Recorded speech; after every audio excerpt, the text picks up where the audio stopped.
জলপরি ও কাঠুরে।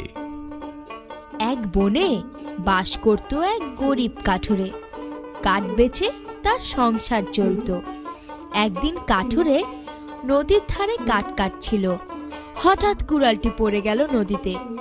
নদীতে ছিল অনেক স্রোত ও কুমিরের ভয়। ভয়ে সে নদীতে নামতে পারল না। কুড়াল কেনার টাকাও ছিল না। তাই মনের দুঃখে সে কাঁদতে লাগলো। এভাবে কিছুক্ষণ কেটে গেল। হঠাৎ নদী থেকে উঠে এলো এক জলপরি। সে কাঠুরেকে বলল, তুমি কাঁদছো কেন? কাঠুরে বলল, আমার কুড়ালটা নদীতে পড়ে গেছে। জলপরি বলল, তুমি কেঁদো না, আমি দেখছি। জলপরি নদীতে ডুব দিল। একটু পরে উঠে এলো, হাতে একটা সোনার কুড়াল। বলল, এটা কি তোমার কুড়াল?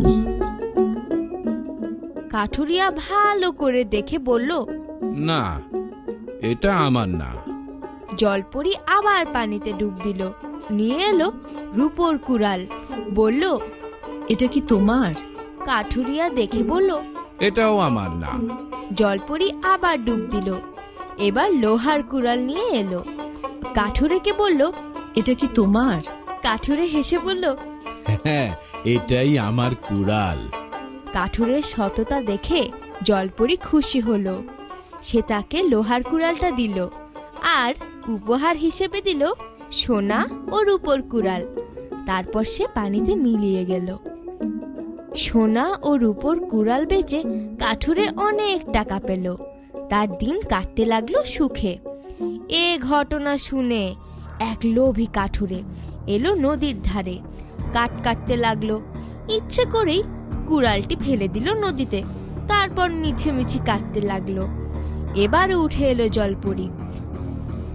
সব শুনে নিয়ে এলো সোনার কুড়াল।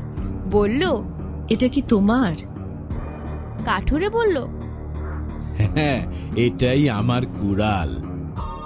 শুনে জলপরি খুব রাগ হলো। টুপ করে নদীতে ডুব দিল, আর এলো না। সন্ধ্যা নামলো। লোভী কাঠুরে অনেকক্ষণ বসে থাকলো। মনের দুঃখে বলল, লোভ করে নিজের কুড়ালটাও হারালাম।